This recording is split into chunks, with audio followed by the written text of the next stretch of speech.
Welcome back, y'all, to another episode of the Let's Talk Social Innovation podcast. I hope you've had an amazing start to your week. And if not, we can kickstart that right here. I'm your host, Ian Gahende. And this week, y'all, I have a very exciting guest for y'all, Neha Devineni of Food Recovery Heroes. Tom, what's up? Hi, everybody. So in today's episode, we'll be going through Neha's backstory, the work that she currently does here at Pitt with Food Recovery Heroes. We'll hit our artist spotlight, and then the second half, we'll talk about the pressures of being an academic weapon. But anyways, everything else aside, let's get into your backstory now. Take me from the beginning. So, I'm from Connecticut. Like my family, I've lived there my whole life. My family's originally from India, and then they immigrated here in, I don't know, around the 90s. I'm not sure. And so Connecticut is a weird place to live. Very weird. I did live there for a little bit, and I do not wish it on anybody. Yeah. And people are like, oh, why did you come to Pitt? To escape Connecticut. Like, you don't know how bad it is. Even on Instagram, like today, I like got something on my For You page that was like, Connecticut luxury. Like, and it's like asking like women like how much their outfits cost and all this. And I'm like, basically, if you don't know, Connecticut is like so crazy wealthy. It's called the Gold Coast, and like there's like a couple towns, and like they have like the highest median incomes in the whole United States. My town is one of them, and it's a crazy world to like go from elementary to high school with all these people that are just like so out of touch. So speaking of the Gold Coast, tell me about your family dynamics. Like, what makes up your family? Who does what? Yeah, so I have a little brother. He's 14. And then my mom is a stay-at-home mom, and my dad is a software engineer. So, I spent a lot of time with my mom and my brother, and now my dad works from home. So, like, during COVID, now I spend a bunch of time with my dad, too. So, how's that? I'm more similar to my dad than my mom. So I like that because my dad and I have, like, similar interests, but, like, think the exact same thing when we see something. So I enjoyed that. And then, like, a brother's a brother. Like, if you have a sibling, Of course. Take me through your schooling. I don't want to call it a career, but you know what I'm saying? Yeah. So elementary school was, I would say, like, very fun for me. I had a good time, but like, why wouldn't someone have fun in elementary school? All you do is like sing songs. Please. Yeah. So the most notable thing in elementary school is I was scared of chapter books. So I was like pretty good at reading, and they were like, that you have to do those reading assessments, and they make you like read something and then you get a score or whatever. So they were like, you should read chapter books. And I was like, no. So I would go to the library, and I would just like, there were 4 aisles. 2 aisles were picture books, 2 aisles were chapter books. And I would just only stay in the picture book aisles because I was just like, the chapter books are the unknown. This is a scary world. Please. And this is so ironic considering now that I'm like on the book club board at Pitt and I read so much. Like, why? I was just like prolonging my destiny or something. That's so crazy. So it was an interesting time, elementary school. Just like I did some weird stuff. Like I would read under the desk in 5th grade. My teacher would get mad at me. Like reading's a crime. Yes. Because she would be like teaching like science or like math. Like it's not like quiet reading time. And I would just be like, I don't need to pay attention. Let me just like hide the book under the desk and do it. Please. So I was never like a bad kid, but I was definitely just like trying to bend the rules and like do stuff that I just wanted to do. Like I also did so many things that other kids just did not do. Like I didn't want to play outside in recess. And I was like, I'm too good for the swings. The anti-recess is crazy. Yeah. I was like, no slides, no like monkey bars, genuinely nothing. Even if something would be empty, I didn't want to like go and play on that structure. And so instead, I would walk in like circles, basically. I would go around the like edge of the playground and just like walk that over and over again. And then sometimes I would do it with a friend, sometimes I would do it alone, and then sometimes I would just like talk with the recess monitor, Mrs. Zillox, and like we just like talk about environmentalism. Like, I don't know why we had such weird conversations. Like, I would like complain about my family. What did I have to complain about at 8 years old? Please. Like, genuinely, I had nothing to complain about. Like, I had a great life. Like, I don't know, but I'd be like, my parents are doing this, my brother's like this, my teacher's like this. Like, I would complain to her, and then we just walk in circles and talk. So she like really believed in me, which was like, I don't know how she saw the potential in a third grader, because like I see kids now and I'm like, oh, they're cute and fun, but like I can't imagine a kid turning into an adult. See, look, Mrs. Zillock sounds like a social innovator to me. Yes. So she like wrote me like when she retired like a great card in like 5th grade being like, oh, if there were like more people like you in the world would be a better place. That's gotta be inspiring. But how did she? I always am like shocked because I was just a kid. Like I was like, like I'm the same as every other kid. The only difference is I was just like anti-recess. Please. And I just like enjoyed, I don't know, I guess I enjoyed talking with adults, which most kids didn't. But it was such a like interesting thing. But I got to catch up with her in high school and like see her again. So that was nice. What other grade school activist things did you do moving forward? Oh yeah, so Mrs. Zillox and we would sometimes have recess in like the back playground, but also like the bus loop front playground. So people would like throw the kickballs like into, there was like a tree in the middle of the bus loop with like flowers around it, like daffodils. And so I would like try to protect the daffodils from being hit by the ball. I got hit in the head once, but like it's a kickball, it didn't hurt. Please. I was like, my ego was bruised, but I was like, how did they not see me?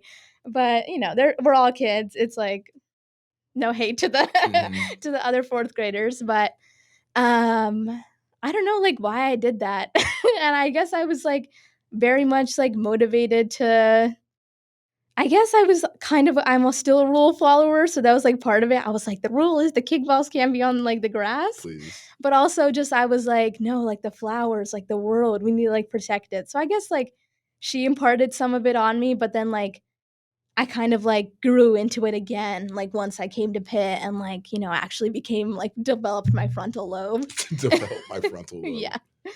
So what were the demographics like at your school? Yeah. So Fairfield is like 99.5% white. There's like, in my grade, there was like 4 brown people, and like one of them was our family friend. One of them I didn't meet until like middle school, high schoolish. I don't remember exactly when he joined. And then there was like another kid. So like there was like 4 of us. I did not like any of them. So like you were just like kind of by yourself, and like it was definitely tricky because there's like even like other like demographics. Like I think in my elementary like 5th grade class there was 1 black kid out of what, like at least 150. Wow. Out of like all the 5th grade classes combined. I just remember because I beat him at foosball once. We had like indoor You put him down. And they were like, how are you so good at foosball? Like everyone was impressed. And I think that's just because we had a foosball table at home. And I think they just weren't expecting it. I like did not give off foosball champion vibes. So that's why I think that's like the only thing. But it was like, it's very, yeah, Connecticut is very elitist, like golf courses. I went back for winter break. And I was thinking like there's 2 Whole Foods in the town next to mine and in my town. There's like an Equinox gym in my town, and it's just like so much like, because everyone works in New York City and has so much money, they like it like, and also some New Yorkers just like chose to move to Connecticut in the pandemic, that there's like, it's just so crazy like the level of wealth. Like people would have Uggs in 5th grade, which is like I guess common now with the way like tweens don't act like tweens anymore. I wrote a whole essay on that. Yeah, that whole social media growing kids up too fast, crazy. Yeah. So it was just, but I like always felt the pressure that I'd never like fit in because I like didn't own the exact like stuff they did. Like I didn't have like the specific boot. I don't even remember what brand it was. And like I was just like, oh, like these like 4th graders are already so trendy. I was like, I shop at Kohl's, and like I did get Uggs like in 6th grade, but then my dad got like the cheapest ones possible from Nordstrom. So like everyone has like the classic Uggs, and I had like the black ones with a heart on it. So like I always felt like, oh, like I have Uggs, but I'm never like the same as everybody else. And like you never realize, you understand you're different, but you don't understand that it's like wealth until you get into high school. And that's kind of when I became like more disillusioned with like where I live and how everyone acts. Like when you see in high school, everyone has like a Jeep and they just like drive their own car, and like they just like, oh yeah, I coach at the tennis club during the summer. Like genuinely, people do that, and they go to they have country clubs along the beach, and it was so out of touch. Like just because the town next to ours is extremely poor. Bridgeport is like very much like low income people, and I would like volunteer there, and I would always think like the people in like my school genuinely they don't care, and they also just like ignore like that part of Connecticut, and they just pretend it doesn't exist, and they live in their little bubble of like, let me engage in this wealth so much. And like I don't know, like they don't understand it, that they're different from like the rest of the United States. So my question is, what kept you grounded, in reality, Yeah. I feel like I made friends with people who weren't too crazy. So like that kept me grounded. Like my friend had like Hamilton tickets with the original cast, and like that's obviously like very much a rich person thing. So But like she never like she dressed like very normally, she talked normally. Like you know what I mean? Like she never was like, and she was also very much conscious of the fact that like this was like not a normal thing, and like she was definitely like ahead of me. Like she was already like doing like critical thinking in high school. Like I was not an anti-capitalist in high school, and like she already was at that point. So like I feel like I think my friends, the fact that they weren't like, she didn't like drive a G-Wagon or anything. I feel like that kept me grounded, that I didn't like hang out, so try to associate with people that were like on that crazy mansion on the beach living next to Leonardo DiCaprio level. Um, but also it's just because like when your family is like not white and you have a different culture, like when you've been to India, it's so different. And I would go to India all the time, and I still do. So it's like that, and also the fact that like my parents kind of never let me fit in, because they'd never like, if I wanted to and I was like, oh, can I buy this and do all this stuff to try to look like my peers? My parents probably would be like, to some things, yes, but to most stuff, they would have been like, no, like, why do you need that? So I feel like my parents kept me grounded, because they're just like, because they're not in it, they kept me removed from that like world. So what was it like balancing your culture at home with, I guess, the country club culture of your school? Yeah, it was really hard, because I would like my mom would cook all my meals, because she'd be like, the school food isn't healthy. It's not. Yeah, so she would like make everything for me. I mean, sometimes she'd do like regular like frozen, sandwiches and like American stuff, but sometimes she would do like Indian meals, and that's just like, people would be like, wow, your food looks like it comes from a restaurant. So like obviously that's a compliment. I'm not gonna like be like, mad at people, but it's just like, oh, like I'm exotic, because like that's not, or like people would get like henna done at like random fairs, and I'm like, this is to you like a trend and like a little fun thing, but for us is like actually a meaningful thing. So like a little bit of like cultural appropriation. And then also because like, like in Indian culture, you like movies, there's like food, there's like so many things to talk about, like festivals, and like couldn't talk about that with anyone at school. Like we had like, my family knew some other Indians in like other towns, so like we had like stuff with them, but like I would, send stuff. We'll talk about Google Hangouts soon. On Google Hangouts, being like, you should watch this Indian movie to my friends. But like, you're just like telling them, but like, are they actually gonna watch it? And like, they're also 12. Like I'm expecting a lot. I'm expecting a lot of cultural competency from a 12-year-old. But it was just like, I would have to like leave that all behind. Like I can't say, "Oh, what did you have for breakfast?" Like they're not going to understand like if I say idli or dosa. Like they don't know what that is. So it's like you just you had to like kind of like, and I didn't want to give the extra explanation. So that was like another thing that I just like kind of wanted to. I was like, fine if like I wanted to talk about some things related to my culture, I would like bring it up, but I would mostly just try to be like, they don't need to know about it. It's just too much Educating effort. people can be tiring. Yeah. Yeah. And like also it's just like how many people are gonna learn and actually remember. Like for me it was like 1 against like 100, 200. So I was just It's like like, what's gonna say? It doesn't just go in one ear and out the other. You yeah, got to explain yourself again the next time. yeah. And I was just like, these people are just like, they're not worth my time too. Cause I wasn't like genuine. Some people like, even if I had to explain this, I'm not like genuinely friends with them. Like my genuine friends, like they knew more and I'd explain stuff. But like just peers, I would just be like, let's just move on. Yeah. So moving out of high school, why did you choose Pitt? Yeah. So I chose Pitt because my dad lived in Pittsburgh for like a year or like a little less than that. So he was like a consultant. So he was like, I approve of Pittsburgh. And then we have like some family friends here, but it's mostly just because of like the diversity, which some people would be like, Pitt is not that diverse, which I agree. But if you've been in Connecticut and then you see this, you're like, wow. That 5% of whatever here is way bigger than it is in any giant predominant white area. Yes. So, because I was gonna go to like a college in Connecticut called Quinnipiac, but when I went there, I like toured the college and I was like, this looks just like my high school. It's, I was like, I cannot be in this environment where I just have to like, I can't talk about anything I actually like because, or like my parents or like how it feels to be Indian or anything because there's nobody there.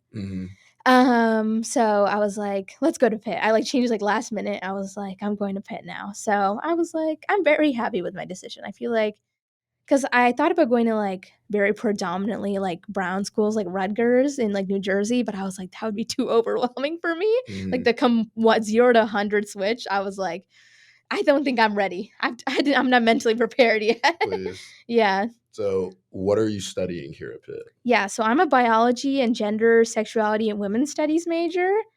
Double major. Okay. I guess not one major, 2 majors. Yeah, so I feel like my main interests are like gender and sustainability, which is like I guess a niche topic, but it's pretty pervasive. Like it's very prevalent if you think about like how gender is technically related to everything, and so is like sustainability in the environment. Like they're intertwined with everything in the world, so like they also do connect. So like with Food Recovery Heroes, we take unused food from the dining hall and then we donate it to people in need. So that's like food insecure people all across Pittsburgh. So it goes to like Jubilee Soup Kitchen, to Wilkinsburg Community Ministry. We send it to like the local pantry on campus. And so like that's fighting food waste, but also like, you know, in the public health sense, like helping people because like we live in a food desert. But also like in terms of gender, it's really interesting because like pregnant people are more food insecure. And we also know that just like women have like more responsibilities because you're given like more domestic labor to do. So like the groceries, the going to the pantry, like all of that stuff is usually put on women. So like it's interesting to see like the demographics of food pantries and like how gender relates to all of that. Um, so I feel like that's like my core interest is like gender and sustainability. You know, even though my majors are like kind of separate, I feel like they connect on that topic. There's also gender and sustainability class, which I recommend everybody take, but like you really have to like it. I wouldn't say don't take it if you don't really like sustainability and like gender studies, but yeah, that's and then I also I'm a medical assistant at UPMC. So I do some like health related things and I also volunteer at Planned Parenthood and Allegheny Reproductive Health Clinic. So those are 2 abortion clinics. There are only 2 in Pittsburgh. And I think the only 2 in Western Pennsylvania. Really? Yeah, so like both of them at both clinics we see patients from Ohio and West Virginia. Because West Virginia has banned abortion completely. But Ohio has like some really weird laws. Yeah. So it's really interesting because like Pittsburgh is like very crucial in that sense. Like if you didn't have this clinic, like where would you go from like from West Virginia? Like I don't know geography that well. Maybe just go to Virginia, but Virginia is not that good either. So it's really interesting to like, because Connecticut is very liberal, that there's like no restrictions on abortion or anything. So when I came here and I saw, I think it was like I was going downtown, I saw a huge billboard that was like, I don't know, some like anti-abortion thing, and I was like, wow, because you would never see, you see religious stuff in Pittsburgh, I mean in Connecticut, but you never see like abortion is wrong. Mm. So I was so shocked that I was like, I guess because like this is a purple state technically. I was like, I kind of want to I want to do more here because like in Connecticut, what I do, it doesn't really matter. Like Connecticut's safe in Hmm. that sense. Like there aren't as many attacks. There's no protesters in front of the clinics, but here it's like very much so. So I was like, I feel like my aid would be more valuable to these clinics here in Pittsburgh than back in Connecticut. So that's why I started. So, what are you trying to do after you graduate? I wanna be a doctor, but, like, it's such a long journey, I, like, hate saying it right now. I'm like, "Ask me in, like, 5 years, and then, Yeah. like, we'll see what happened," you know? So, maybe. At the end of that road, maybe I'll get there, but that's what I hope to be, like, maybe a family planning physician, work for a clinic, that type of thing.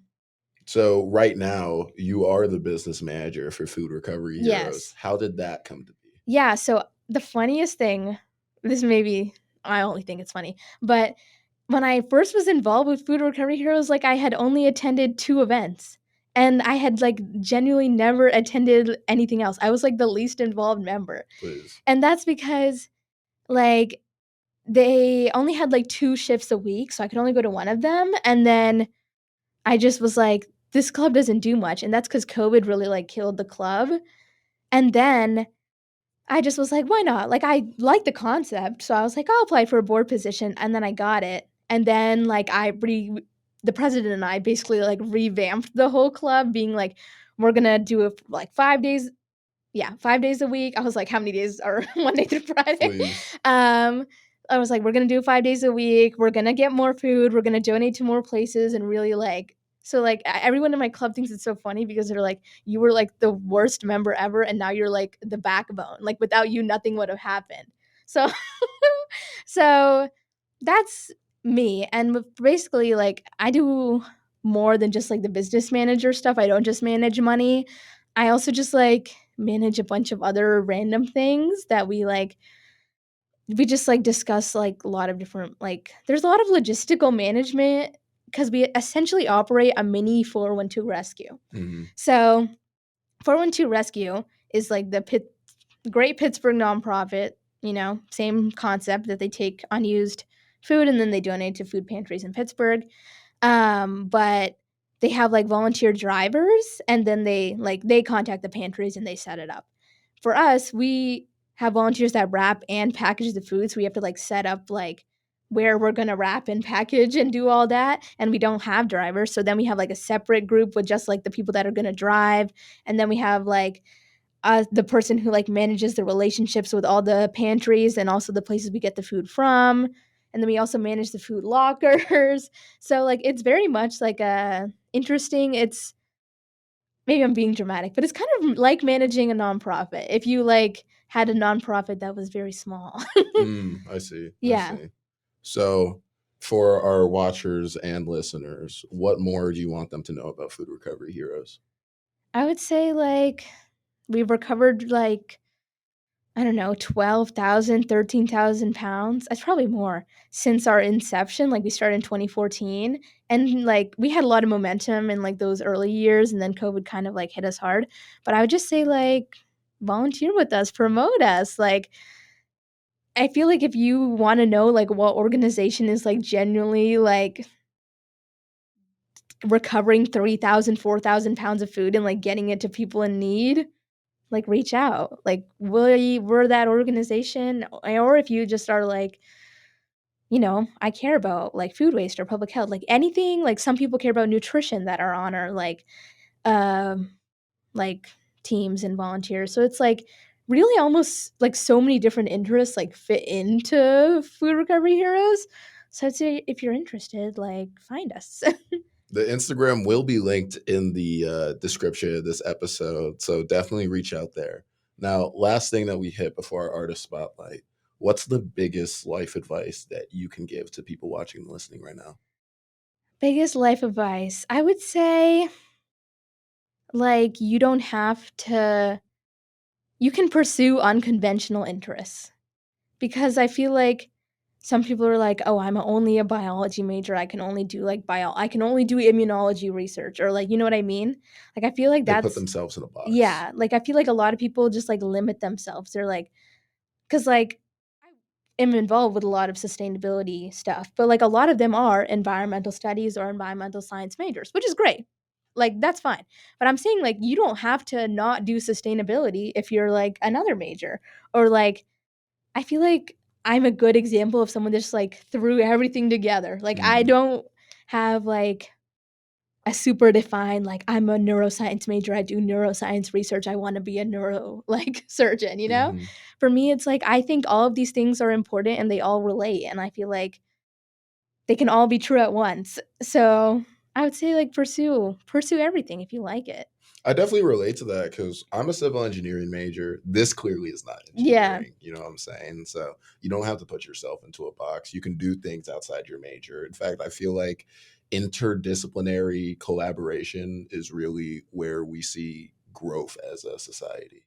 Yeah.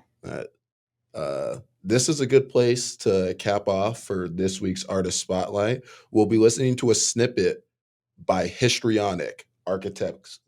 Ooh, Architects Leap. I hope y'all enjoy.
Hope y'all enjoyed that snippet from Histrionic. You can find their Instagram and their YouTube. They'll both be linked in the description.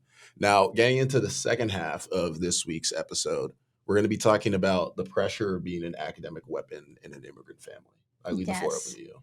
Um, sorry.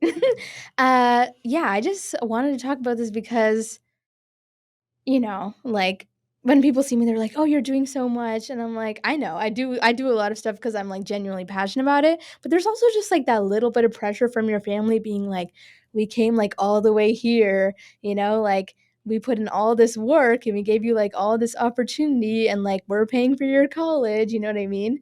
And so it's like, you need to be that academic weapon so you can, Mm-hmm. like, make us proud 'cause, your grandma just was, like, a teacher in India, like, you know what I mean? So, Mm-hmm. like, I feel like that's mainly why I wanna talk about it, and also because my parents just would bring up, like, other kids, and they'd be like, "Oh, this kid is doing this," and I'd be like, "Okay," and they'd be like, Maybe you should do that too," and, like, be like, "You should" it's like that pressure just to be, like, always be successful. Mm. So, is the pressure, well, one, is the pressure too much? I feel like the pressure's fine, like, I feel like I'm good at handling it, also, it depends on, like, who's around you. Like my parents, I feel like they used to do that more when I was in high school. So they were like, "We really want you to like get into a good college and all that stuff." But now they like rarely do it. They're just like, "Make sure your grades are good and all that." But I feel like it's more pressure than, like, non-immigrant kids get, Mm-hmm. because, like, for me, like, even my grandma will FaceTime me, and she'll be like every time before she ends the call, she's like, "You need to get good grades, and you just need to like, you'll be a doctor someday, blah, blah," and then she'll be like, "Love you, bye." So it's like she always ends it with like be healthy and also be be academically successful, Mhm. get a successful career, and then bye. You know what I mean? It's like that's always the last thing. No, I completely understand where you're coming from. Me personally, I am Nigerian. My parents came from Nigeria like 30 years ago, and Nigeria, if you don't know, arguably the most successful country in Africa, exports the most people in STEM fields in Africa, actually in the entire Eastern hemisphere of the world. Oh wow. So I feel as though I have a legacy of upholding that success, that I have to do the best that I can so I can go back and help Nigeria. I don't know what it's like, comparing and contrasting our different cultures because you're Hindi, correct? I'm from South India, so I'm Telugu. Okay. So I didn't know what the differences were like between my culture and yours. So if you could get into that a Yeah. bit. Um, my parents are always like, the Starbucks CEO is Indian. The Google CEO is Indian. So my Mm, dad always like brings up like, this is us. Like we all are like, you know what I mean? mhm, I feel like, and then when I like go to India, like it's not like that. Like a lot of people live in poverty in India, and not everyone is a tech, some tech like person. mhm, So I feel like, but yeah, India is like very much the same way, and uh that in the sense that we push STEM hard. Like I don't know a single person that like isn't STEM in my family, and like from all my relatives, like they all do like something slightly different, but cuz like I guess owning a business isn't technically STEM, but it's still like kind of in that realm. mhm, So it's like everyone kind of is like around that. Like and then it's like you don't see anyone just like become like a musician or like a anything creative or like something that's just kind of like a regular job. mhm. I don't think there's anything regular, and I don't think we should rank jobs personally. This is a whole other theory that I have that like about jobs and like which jobs are inherently more valuable. It's not even just jobs, it's majors too. Like Yeah. a lot of people come up to me and are like, oh my gosh, I can't do what you do in engineering. It's like, okay, I can't write. Yeah. Like we're all good at different things. Yeah. So I feel like that's like also a part of it. Like if you like there's I don't even know anyone that has explored another possibility Mm, like in my family, and like even our family friends like all in Connecticut. Like one of them works for ESPN, one of them works for like NASDAQ. Like no one just has like they all work for corporations. Like I feel like it's very much the pressure like this is like what Indians do. Like mm, you need to turn out and work in like the corporate world. I know recently there's been like some more like exploration with like some Indian millennials, but a lot of them like still hold like tech jobs and do like influencing slash social media on the side. So I think it's very much like rooted in the culture that it's like you need to study. Like in India, like I don't know if they have this in Nigeria. There's this thing called tuitions. They pronounce it a little bit differently, but it's called tuitions. And essentially it's like after you go to school all day from like 8 to 5, you do like extra tutoring from 5 to 9. mm, And they just like everyone does it. They do different types for like different subjects. And then like my parents put me in that in America.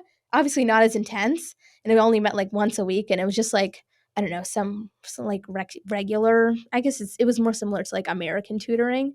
But it was just like extra stuff. Like even if you're great at the subject, everyone in India is put in that. If you want to like be successful and like go to a good university, they're all put in that. And my mom would always just be like, "Oh, well, at least you're not like them. Like you don't go to that for 4 hours. Like you just go to that Indian guy in Connecticut for like 1.5." mhm. So it's like I feel like my mom would be like, I would study. I would choose to study over going to the movies. Like she would care like that much about her grades. My dad was like more normal, so I think it was just my mom. Mm. But I feel like it's just like a cultural thing. Like you can never neglect education, and education is like the only way to succeed, and like you need to be academic. So what's it like breaking through? It's not just a cultural divide, but also a generational divide where it's Yeah. like you were saying, like your mom's like, oh, I would choose studying over doing anything else. Meanwhile, you are more than just a student and you Yeah. want to spread your wings in other things. What's it like overcoming that? I feel like it's mostly like people I feel like people in the I guess what are my parents? Gen X? I don't know. um like those generations, like the our parents, like people that are older, I feel like they don't understand the value of like doing things that are academic in the sense that like not just like self-care, but also in terms of like doing things like the podcast that you're doing right now, or like in terms of things that still build skills, but aren't necessarily studying for a class. Hmm. I feel like a lot of people like don't understand that. I Like mean, the creativity drives society forward. yeah. So I feel like a lot of people just like don't understand that like you can learn so many things about like management, about actual real life skills that you would use in a job, not just content and like theory from, like, other activities that you do, and I feel like they'll be like, because my parents are sometimes like, "Oh, stop don't spend too much time on, like, your food recovery hero meeting, like, you gotta go back home and, like, study." Hmm. So, like, they don't see the value, I feel like. They're like, "Oh, we're so proud of you, and, like, you do all this great stuff, and, like, we love that, but, like, you know, like, the classes are more important." And I agree, like, but for me, I see it as like a 60-40 ratio, and Mm. I feel like they see it as like a 90-10 or like a 80-20. So, I feel like that's like a big difference between like I don't wanna say boomers. I mean, you can. I mean, it is their generation. Yeah, between like them and us. I mean, the thing that I feel as though a lot of people don't realize is that you could have the best GPA and the most rigorous coursework on your resume, but if you don't have real life skills, you're not going to get the job. Yeah, So you can't focus too much just in terms of academics. You need to also, grow your social skills, teamwork, and things like that. Now, my next question is in terms of the hustle culture in India, do you think that the pros outweigh the cons? I think about this a lot Mm, because it's like yes, maybe, like, it's hard. I know it's definitely hard for students there, and it's, like, hard for Indian American kids here, like, like, every time, like, the spelling bee winner, I think he was Indian, last year, I think, and then they're all like, "Oh, this is like us, like, this is what like, we're doing all this," like, that type of thing, or, like, Pitt Honors even, like, put out a thing about this, student, and he graduated, like, super early, and now he's doing, like, masters and I think I don't know, I don't remember what, but he's, like, super advanced, like, he's mhm. doing a lot of stuff for, like he's young and he's already, like, done he already graduated, and he's on to his masters at Pitt.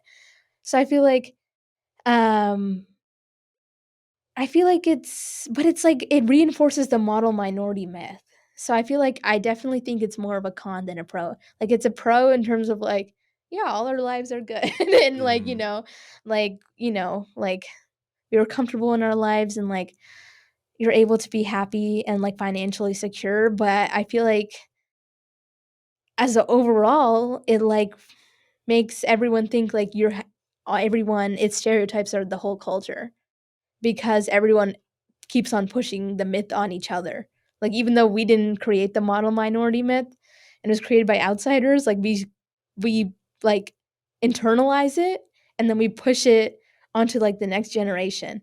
See, like, even then, the pressure of the hustle culture, it does create diamonds in some cases, Yeah, but we don't talk about the people who can't handle it because not everyone's built to handle such pressure coming from your entire community, yeah, you know?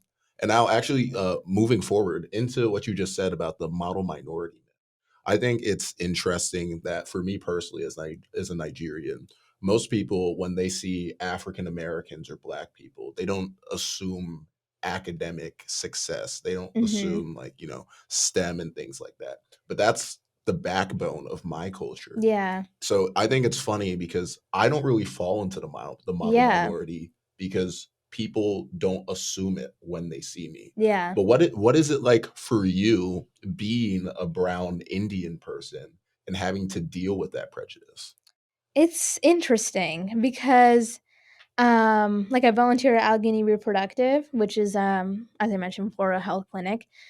And like a lot of patients are black, and I always wonder if like they think like, oh, this is like a medical student training, if they like automatically assume Mm, like I couldn't just be like a regular volunteer that like, because I'm like, if I was white, but they'd be like, oh, this girl's just like a regular volunteer, but instead they're like, I feel like maybe they I don't think they no one has treated me any differently, and maybe it's just all in my head, but I do like just have that tiny twinge of like, oh, she's like here. I'm like, I'm here all the time because I like it and I'm like genuinely passionate about it. And I'm mm. like, I like volunteering with the clinic, but I have like the small twinge of like, oh, what if they're just like, oh, this is a try hard like Indian person? See, I don't think it's just in your head. Like Asian people as a whole, it's like people will make jokes like, "Oh yeah, go read your books" or something. Yeah. It's like they'll always like make memes of like an Indian kid winning a spelling bee. So I don't think it's just in your head. I think Yeah. it's pretty common in society. Yeah. So I feel like there's just like that little thing of like, oh, like, am I being treated? Yeah. Stereotype, yeah. Yeah.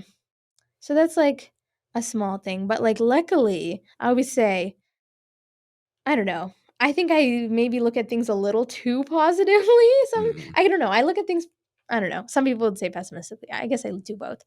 But in terms of like, I'll have like microaggressions against me, but I'll just be like, it is what You'll it give them is. the benefit of the doubt. Yeah, because I had a patient who I was like, not at UPMC, who I was just trying to like ask questions, like and like get through the appointment, Mhm. and she was like, I don't say my name to the patients. You're supposed to, but I don't because I know that they're gonna be like, "Where are you from?" Mm. immediately after, and I don't want to say, "Oh, I'm from Connecticut, but my family's from India." I hate doing that, so I never say my name. My parents think this is really weird, and I told them I do that. They were like, "What?" And I'm like, "You don't understand."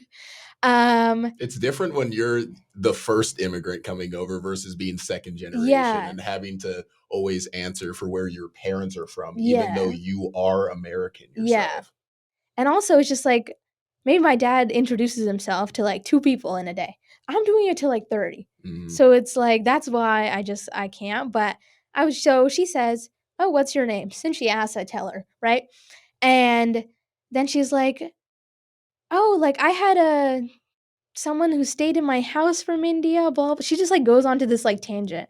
And I'm like, am I supposed to do with this information? Mm. Yeah, so it's just like people, they just like automatically. I had another person that was like, he was like, "Oh, I was talking to this Indian guy in Target, and then like, turns out like the population of India is bigger than China now." And I was like, okay, like I guess these are facts, Thank but you, I'm like, Wikipedia. but like, why are you telling me this? Like, what am I?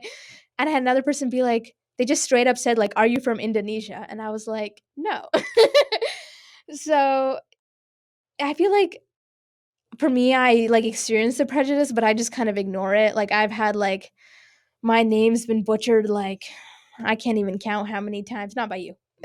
I tried. Yeah, yeah, you did a great job, but I'm just saying like in general, so many times I've been like mistaken for like other brown people or like just like things along those lines, like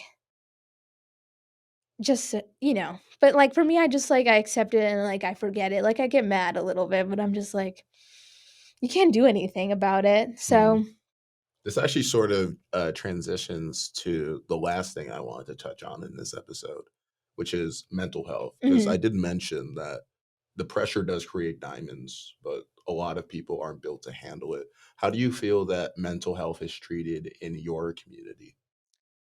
I feel like I don't know, like my parents are they say themselves that they're, like, different, they're like, "I'm not like other girls," they're like, "I'm not like other Indian parents."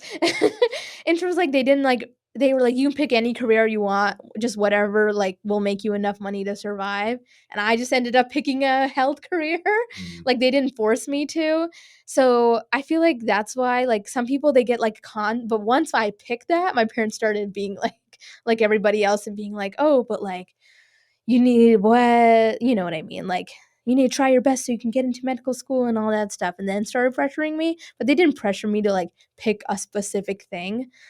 Um, sorry. And then, like, but they also were like, "Oh, you should go to therapy." Like, my parents are actively, like, always encouraging me to go to therapy just because, like, they know it's important, and, like, I feel like my parents are just, like, I don't know. I feel like they kind of, like, adopted some American values and, like, because 'cause they've been here for, like, half their lives, so that they or more than half, so, like, they've kind of let go of some parts of their culture, like, they've kept some bad parts still, um, but still, like, they've adopted some good American values, which is, I think, like, accepting mental health and, like, my parents are like, "You should, like, like, seek out different options," and, like, all of that stuff, but I feel like I'm the exception, and, like, most people, it's very much like, "You're fine," like, "You just need to take a break and, like, watch a movie," or, like, that type of thing. Do you guys pray away mental illness? Because that's common in a lot of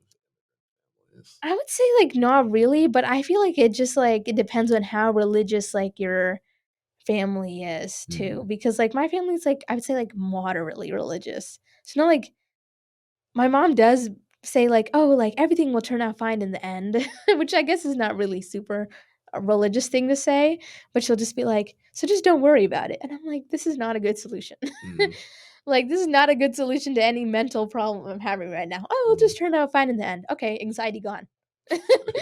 So, that's, like, the only thing, but, like, I'll have, like, really lengthy conversations with my mom about, like, various problems, and she'll be like we'll, like, talk it out, and she'll never be like, "Oh, this is dumb." But she will be like, she's like, "I don't know about this." Like, she's like, "I don't have any of these problems."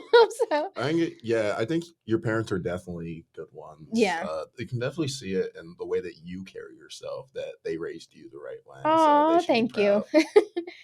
proud. But I feel like for most other people, it's probably like, just don't think about it, and they have to, like, seek everything on their own if they want mental health help, and, like, I've definitely heard from, like, friends about, like, that type of stuff where they just have to, like their parents don't really talk about it with them or, like, acknowledge it or, like, whatever problem they're having, and they just have to, like, figure it all out by So themselves. the question is, how do we flip the script? Or if we can't flip the script, how do we protect our peace?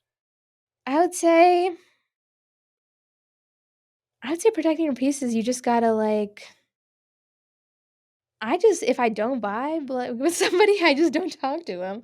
I feel like that's one of the part of the things, and, like, that's even, like, with my parents, if I'm, like, annoyed with them, I'm like, Yeah, "We're you no need you contact." need your space. Yeah, we're, like, no contact for a day. So I'm like, "This is our separation." So I feel like that's, like, a important thing, but also you need, like, other people that you can talk to in the meantime. Mhm. So I always, like, say, like, you need to have, like, other support systems as well. I don't know, protecting your peace. I don't know. I've seen, like, stuff about, like, protecting your peace too much, so I'm like, maybe it's bad that I do that. I mean, it's a good thing that we talk about it now, since I feel like we're only just starting to catch up with mental health, Yeah, you know? yeah. I don't know. How can we protect our peace? I feel like also, like, you just have to do the things you enjoy regardless. Like, my parents will be like, "Do you need to go to the clinic today?" And I'll be like, "Yeah, I do." So I feel like that's, like, one thing is, like, you just need to keep on pursuing the things you enjoy because that's automatically, like, blogging out the things you don't really like and, like but maybe that's just, like, me, like, I can focus on one thing and, like, not think about other things, which not be might be, like, the same for all people. Mm. Like, you could work some people, and they might work on something and still have, like, that running in the back of their mind. So, I mean, it works differently for everybody, yeah, so that's why I feel like it's so hard to give mental health advice. because everyone's mental health journey is different. Yeah, and also it's, like, so complex, like,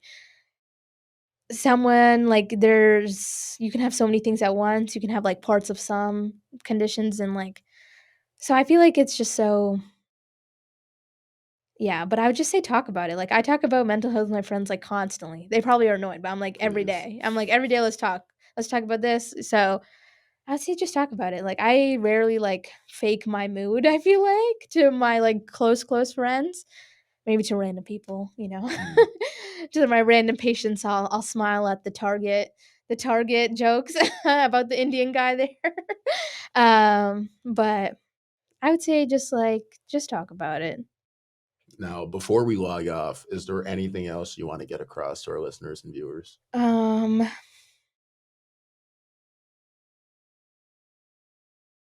I'd say donate money to Allegheny Reproductive if you can. And then I would say,